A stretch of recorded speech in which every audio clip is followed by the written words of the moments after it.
kabisado mo ba ang iyong zodiac sign? Alamin mo kung ikaw ay may tendency na maging salawahan ka or ikaw ay tapat sa iyong karelasyon. Hello guys! So, ang topic natin for today, ito, ang pinakasalawahan na zodiac sign at syempre ang pinaka-faithful, ang tapat na tapat sa isang relasyon. Okay? So, kung interesado kang malaman ang mga ito, panoorin mo ang video na ito. So, without further ado,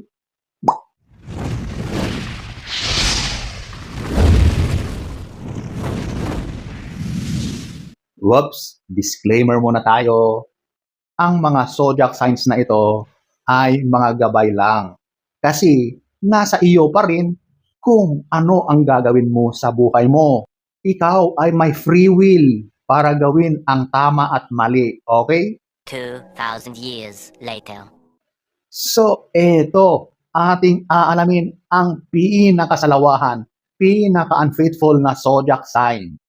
So, mag-uumpisa tayo sa pinaka-unfaithful hanggang doon sa pinakatapat or faithful na zodiac sign. So, ang mga una kong babanggitin, ito na yung pinakasalawahan. Okay? So, at number 12, ito, yung Aquarius. So, yari ang mga Aquarius. Kayo daw, yung nako, napakataas ang chances na maging salawahan, di ba? Hindi sinasabi na kapag ikaw ay nasa ganitong zodiac, ay ganun ka na. Tulad ng sinabi ko sa disclaimer, nasa iyo pa rin yan. Meron kang free will.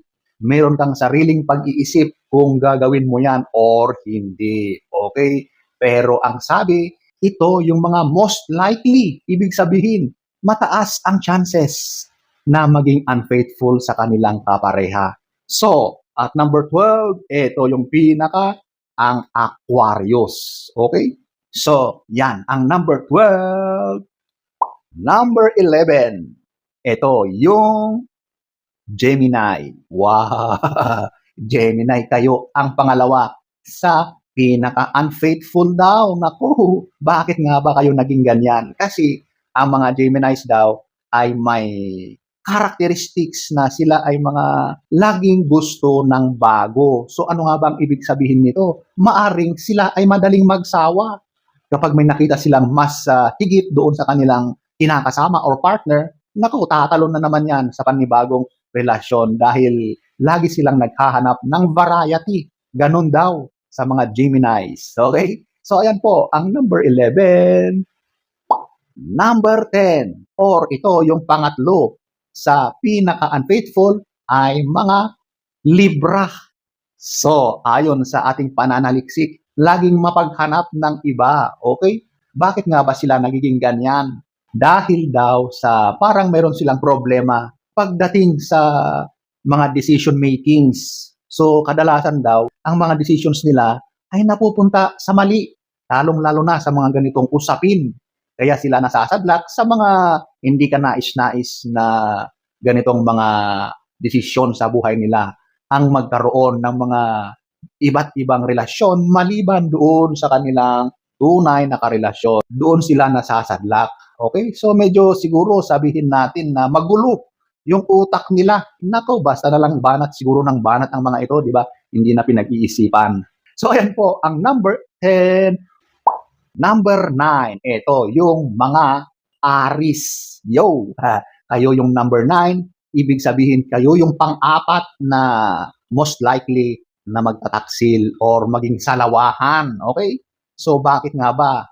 Dahil daw sa impulsive daw kayo, impulsive, ibig sabihin kung ano yung gusto nyo, kung ano yung nararamdaman nyo, mahirap nyong kontrolin. Kumbaga, yung impulses nyo, kapag nakaramdam na kayo, sige na kayo ng sige. Hindi na kayo nag-iisip ng tama. Dahil nga, sinusunod nyo lang yung impulses nyo. So, mahirap nga kapag ganyan. Kapag yung mga desisyon nyo ay hindi na kayo nag-iisip ng tama, kundi yung sinusunod nyo ay kung ano yung idinidikta lang ng katawan ninyo, ng emosyon ninyo, di ba? So, ayan po, ang number 9. Number 8. or ito, yung panglima sa pinakasalawahan sa isang relasyon, eto na, yung mga Sagittarius. So, kasi daw sila ay medyo mahilig sa adventure. Kumbaga, adventurous sila. Di ba? Mahilig yang sumubok. Naghahanap yan ng sari-saring relasyon kasi nga yun ang idinidikta ng kanyang nararamdaman. Adventure talaga, literal. So, mahirap din pala pag sobra kang naging adventurous. Medyo pagdating sa ganitong mga bagay, ay napupunta ka pa rin sa mga adventure na hindi rin maganda sa isang relasyon, di ba? Kasi nga, talagang literal din na patalon-talon ka sa isang relasyon dahil nga naghahanap ka ng mga sari-saring adventure. Kaya nagiging salawahan ka sa isang relasyon. So, ayan po. Ang number 8, number 7. Ito, yung mga Leo, mga Leon. Roar! Bakit nga ba ganun? Sabi, kayo daw ay loyal. Pero dahil kayo ay attention seekers at laging naghahanap or nagsisik ng admiration sa ibang tao, nako, yan ang nagiging masama kasi prone kayo sa mga sitwasyon na pagiging unfaithful dahil nga yung tendencies nyo ng paghahanap ng kalinga, ng attention, ng admiration mula sa ibang tao, lapitin din kayo ng mga pagiging salawahan. Okay? At least kayo, nasa gitna na kayo. Oh, hindi kayo yung pinaka. Number 7. Number 6. So, nag-uumpisa na tayo sa papunta na sa pinaka-faithful. So, nasa gitna ito, kalagitnaan. Ito, yung Pisces. Oh, ang sabi sa Pisces, kayo daw ay romantically faithful. Dahil mahilig din kayong mag-daydream. Siguro, mga fairy tale or yung mga fantasies ninyo, yun yung mga lagi niyong iniisip. Kapag nabigyan ka daw ng chance na may makakilala ka ng tao na magbibigay sa'yo ng mga ganyang mga fantasies mo, baka maaring ikaw daw ay masadlak sa medyo hindi kagandahan na relasyon, okay? So, at least ikaw, nasa gitna ka. Most probably, romantically loyal ka daw or romantically faithful, okay? So, ayan po, ang number 6. So, ito na tayo sa top 5 sa mga pinaka-faithful na ito. Wow! So, at number 5, ito yung Scorpio. Wow! Congrats naman! So, ang mga Scorpions daw ay talagang mahalaga ang loyalty sa kanila. Okay? Dahil sa medyo emotional sila, minsan daw ay nagkakaroon ng complications sa kanilang relasyon dahil nga minsan siguro nagiging overly emotional sila. Kung galit, galit na galit talaga. Kapag umiyak yan, iyak na iyak talaga yan. Or kapag malungkot, sobrang malungkot naman. Kapag masaya naman, sobrang saya-saya naman. Ganun. So talagang overly emotional, intensely emotional daw ang mga Scorpio. Pero pagdating sa relations, talagang sila ay loyal. Okay, congrats sa mga Scorpions, di ba? So ayan po, ang number 5. So, eto na tayo sa number 4. Ito, yung Virgo. Wow! Congrats dyan sa mga Virgo, okay? So, ang mga Virgo daw ay literal na mga stable at mga loyal partners yan. So, pagdating sa isang relasyon, kampante ka kapag Virgo ang natapat sa iyo, okay? Pero ang mga ito daw ay medyo critical. Ito yung medyo may personality na siguro gusto nila maayos lahat, perfectionist, nagiging critic, pinupuna nila ang mga bagay-bagay, lalong-lalo na yung may makikita sila na kamalian, ayon. Pero pagdating sa relasyon, loyal sila, okay? So ayan po, ang number 4. So eto, alamin na natin yung top 3 na pinaka-loyal sa lahat ng zodiac signs, okay? So at number 3, eto yung Cancer. Oh, congrats sa mga Cancer dyan. Cancerous na kayo.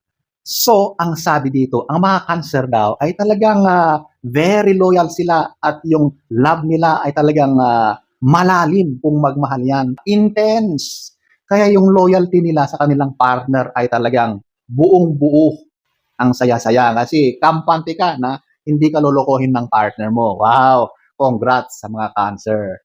Number 3. Number 2, eto na, yung Taurus. Wow, ang mga Taurus talaga. Kayo yung second honor Ang mga Taurus daw ay talagang sobrang loyal yan. Talagang sila yung literal na tinatawag na one-man woman or one-woman man. Okay? Hindi sila tumitingin kung kani-kanino, basta yung pagmamahal lang nila ay nakatuon lang sa isang tao. Kung sino yung minahal nila, yun lang. So ayan po, ang number 2.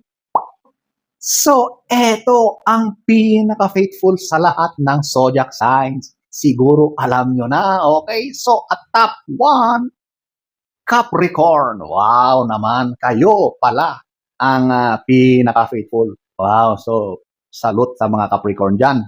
Kasi ang mga Capricorn daw talaga ay talagang lahat ay ibinibigay sa isang relasyon. Kumbaga, kapag nagmahal yan, yun lang. Doon lang sila nakatuon sa kanilang minamahal. Yung pagmamahal nila ay 100% doon sa kanilang partner. At talagang iniingatan nila ang kanilang relasyon kasi yan ang top priority nila. Wow, talagang wala na akong masabi sa mga Capricorn. So kayo ang top, ang pinaka-faithful. Congratulations, Capricorn! So ayan po, ang number 1. So, ayan po, sana nalaman nyo na kung saan ba kayo natapat. Kayo ba yung pinaka? Or kayo yung nasa gitna? Or hindi ko alam kung saan kayo nababagay, kung ano kayo, okay? So, sana ay nagustuhan nyo ang ating topic for today. Next story time, don't forget to subscribe,